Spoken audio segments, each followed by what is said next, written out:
Built on Green Tree, Kenny Mastrole Passing Academy, MPA, yes? Mastrole Quarterback Academy. Okay, I got that all wrong. Mastrole Quarterback Academy. Someone I've known for a very long time, and hopefully you are appreciating his knowledge for quarterback play the way I have since I met him probably 2012. It's hard for us not to talk about the one thing that is driving this team and driving the conversation around the University of Miami and probably driving the conversation nationally around college football, and that is the play of Cam Ward. So I like to give myself a small amount of praise for thinking slightly ahead to have you lined up to do this stuff, because I had a feeling this guy was going to be, well, you know what? I knew he was going to be good. I knew he was going to be the driving force. I can't tell you I thought he was going to be this good. But I'm glad to have you. I'm glad we're talking about it because, again, at the end of the day, I'm looking for guys that can explain the game, and you're certainly one that can do that. Hope people appreciated the X's and O's we dropped just the other day. So let's just start here, Kenny, from what you saw, just how Miami and Shannon Dawson attacked South Florida. What did South Florida try to do, and how did Shannon Dawson counter? Yeah, I think it was it was a good game plan. I mean, they've got athletes, so they got some guys that are active. You know, the chess match was between a defensive coordinator that's been around the game for quite some time, and he's got some athletes on the edge, and he's got some guys up front. So they give you a lot of exotic looks. Exotic looks meaning, they're going to show you not the traditional 4-man front or a 3-man front. They're going to bounce in some linebackers. They're going to pressure with some guys, drop some guys. But ideally, they tried to load the box and take away a little bit of the running game. And then they tried to play outside, just lock up man-to-man. How'd that work? It didn't work out too good. In the first half, it was, but in the first half, I give them credit. They were playing well. I mean, offensively, they were going on these long drives, USF, and they were keeping Miami's offense. So you felt like Miami had to capitalize and score, or else, USF was going to kind of play the clock, go on long drives, wear out the defense, get them back on the field again if they got Miami in 3 and outs. But that wasn't the case. So I would say, Dawson's play calling and a lot of the things and how they attacked it, made those adjustments, even at halftime, just kind of shows you it's a veteran group. They've executed in the amount of time that you can see when you really go back and watch the film, like the patience of the players running certain routes. I mean, that's the execution. You can't have missed assignments, and you have to be on the same page, because within every offense, there's little nuances that if you don't execute them properly, like we talked about that little slant play. It's a very simple play down around the goal line, but they show the one to Horton. I mean, basically their first down, they're at the 5 or 6 yard line. They're showing a run type of, they're loading up the formation. They've got Horton in a split that gives the DB the thought like, hey, he's going to run a fade. And then when Horton comes off the line, if you watch it, he kind of shakes a little bit. He does what a lot of receivers do right before they set you up to run that fade, burst to the fade. And he ends up pushing, gives it time, and then breaks the slant because there's an RPO that's coming off of that. So you got to get a little bit more time. It's not the traditional one step, throw it outside and hit that route. So it just kind of shows you they're doing a great job of from play calling that trickles all the way down to the execution. And then, I saw Casey McDermott, talk about the line. The line was phenomenal as far as how the pocket is protecting and creating that umbrella look. And one of those instances where Cam fired it over the middle on a wrap route at 15 yards. And that receiver's running that bender and he's not breaking stride. And he puts it right on his mask. And the DB's got no chance, because if you throw that late or you don't throw a good ball, that DB's going to drive and he's going to make that. And those are the kind of throws you need to make when you're at that next level, at the NFL level. He's showing that at the collegiate level.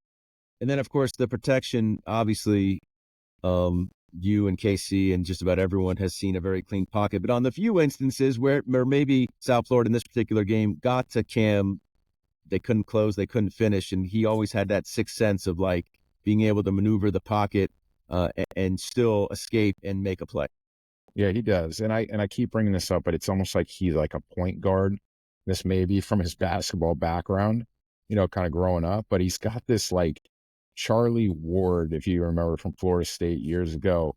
Charlie would have a guy coming barreling down, and that was kind of a little bit after, before my era. All right, I played in the ACC at Maryland. Oh, you played? You played?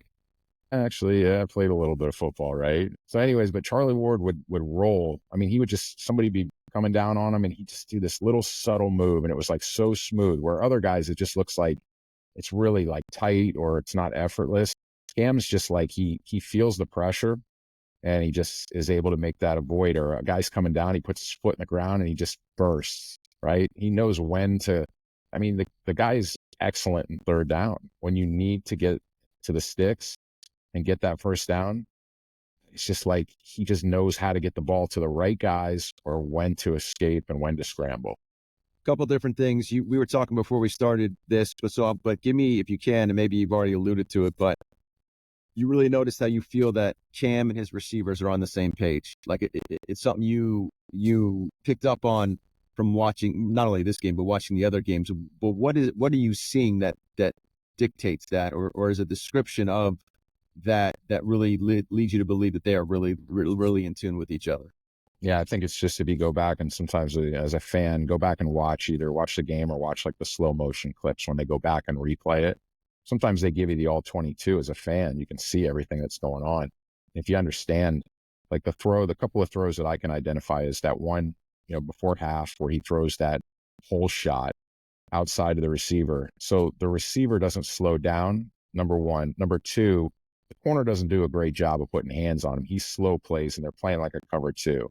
So Cam recognizes like pre-snap that safety's not in a great position pre-snap, because in a cover two high safety, you've got to cover half the field.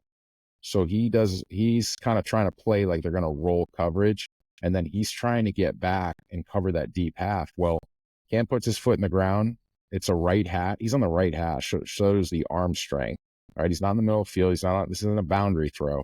Puts that foot in the ground and drives that ball exactly where, when you're teaching high school guys all the way up through college, you're telling them, I want that ball. If you're going to throw a hole shot, you better be 16 to 25 yards, or else the safety's going to get involved, or you're going to throw it and undercut, and the corner's going to cut it off. So he put that ball, and then you can tell the receiver too, he just trusted it. When he looked, the ball was there. And then that was a home run touchdown. The other one, obviously Restrepo's done a great job, just kind of on a rub route where they were down by the goal line. Cam kind of faded away and threw that ball to exactly where he needed to be. But you can see like the patience and the understanding of like these guys and these receivers, like give Kevin Beard a lot of credit, give these receivers a lot of credit for the veteran, and Cam, probably this old stuff that they're doing in the off season, that they're practicing and simulating and putting all the film together. And this is what you're seeing. The end result on the field is where those guys are coming out and they're executing, but they understand like it's one thing to run a route, but now you put a defensive back in front of you and it's like, well, he's giving me outside leverage. What do I got to do here? And this is a split moment thing. Sometimes they don't give you the exact look that you see. You just got to react, but that comes from the repetitions and the practice and the communication. That's super important. And again, that all stems to the trust of like what Dawson has in these guys and his veteran leadership at quarterback position. Obviously the wow throws, right? We've seen it going back to the Florida game, arm angles across your body, that kind of stuff. But at the end of the day, it's funny. I was talking with someone on Sunday, just driving back from Tampa, and they said, at the end of the day, it's the routine throws too, right? That he makes that completes the package. And that is something as a quarterback coach you value. 100%. I mean, you've got to, like, when we go back and we're training younger guys or training even college guys. I mean, I start with a guy trained at Washington State, played in the run and, played in that air raid offense and is now at the Raiders. Gardner Minshew, I've been with him since East Carolina. So you see like how he progressed, how these different guys have worked on their game, but they're tinkerers. So like they played baseball, they played multiple sports, they're passers by trade. They understand like they're not just trained just in the quarterback position, but their creativity at that position is key. So when you can get a guy that mixes in like who's played a lot of snaps, experience, and it's just a really good athlete, can throw. I mean, just naturally throw a ball, and he doesn't need to but he can make all those routine throws. He's very balanced, but you can tell too. I mean, you got to have like the body type. You got to be physically strong, functionally strong. He's got all of those things. And then you wrap that around like his experience and his willingness, that now you've got a guy that's like a solid or complete quarterback. Because a lot of times we see guys all the time that fall by the wayside. They're excellent athletes. They can spin the ball in shirt and shorts, but you give them a defense in front of them, or they've got to execute a playbook and they've got to go from read one to read two. And that's the true tale of a lot of quarterbacks. And with him, he can go 1 to 2 to even 3, sometimes 4. I mean, Yeah. So, I mean, you saw that concept that we talked about was he had a almost like a West Coast style of read to the left that was like a zone beater. They had a flat, and they had a like a stick route, and then from the front side they almost like a smash concept. So you're high low in the corner, it's man to man beater, and then the back's late, or the mesh route. So the mesh got jammed up. Cam was able to find that. He's like, he always knows where the back is, and that's one of the key things for a quarterback is a lot of times the linebackers are coming. You're going to lose your back. You're going to lose your running back to protection. But when you understand like what the defense is doing and you remember that you have your back there as your safety outlet, I mean, that's where Tom Brady made his money a lot of times was he hit that back and he'd take the easy throw and it would keep the chains moving. So it was that exciting game winning drive for him, winning Super Bowls. But a lot of times people don't realize how much he checked it down. The first back I think of, probably because he's local, maybe most recently would be like a James White type, right? They always had those backs that were 5, 6, 7 receptions a game. Checkdowns. Yeah. I mean, you always there, always knowing where they're at. I tell the high school guys today, like when you get certain coverages, don't forget about your back. You get a one-on-one matchup with that running back, and that you'd be surprised that behind the line scrimmage throw, like the first one in that first series, turns into an explosive play. I mean, you're over 15, 16 yards, and you're considering these explosive plays. So the other thing too would be, right, again, back to all the amazing things we've seen him do. And we just talked about some of the routine stuff he does, because you got to make those throws too. And then the last thing would be, well, if you're not accurate, none of that matters. It doesn't matter how you scramble. It doesn't matter what your arm slot is. It doesn't matter how much time you buy yourself. If you can't deliver the ball, then who cares? And yet he's at 73, 74%, and his accuracy is just as good as everything else. I mean, it really is. I mean, that interception that he had, I mean, that just kind of bobbled up in the hands of the receiver. I mean, that's really technically not an interception. It was an interception. I know on the stat sheet it goes down as it's an interception, but he did not throw an interception. Yeah, no. I mean, the thing you look at is like those routine throws where you're just making quick screens and you're throwing arm angles. Those are pretty. Those are nice. It's part of the offense. But when you start pushing that ball 10 plus yards down the field, I mean, if you go back and you watch the game, it's not only just he's completing the balls, it's the ball placement. It's like putting the ball out there exactly where it's a catchable ball, and then you're able to see like the yak yards of the receivers. So they're able to catch, move, make a move, and keep going. He's not just throwing it and it's 2 yards outside the body and the guy's got to stretch to make the catch. He's putting those balls in accurate places and giving those opportunities to the receivers and spreading it around the entire offense. You mentioned some adjustments that were made by Shannon Dawson. So what did you see first half, the second half, and especially in the third quarter where that game really, Miami scored, at least on the first 2 possessions, might even been the first 3, and really took what seemingly was a closer ball game at halftime and just shut it down. Yeah, I think, he just does a good job of mixing in. Obviously, doesn't abandon the run, but when they're giving them and they're trying to, add more guys and you can block, schematically. So let me ask, sorry to cut you up. So there's some internet chatter, which we all love, Twitter chatter, in a good way, right?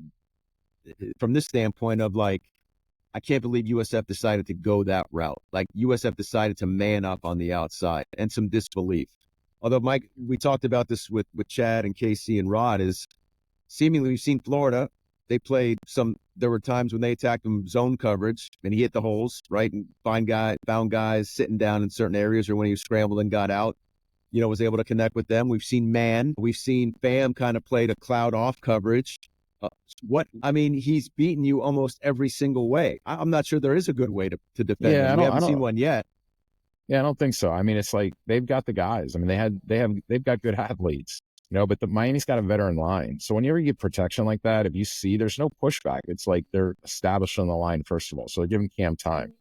So if you can't get pressure with 4 guys, you're going to start bringing extra guys. And you got to play man behind that, because if you start voiding zones and you're just bringing zone pressures, I think Cam's got enough experience. They're going to find those. They're going to find those zones, those holes in those zones.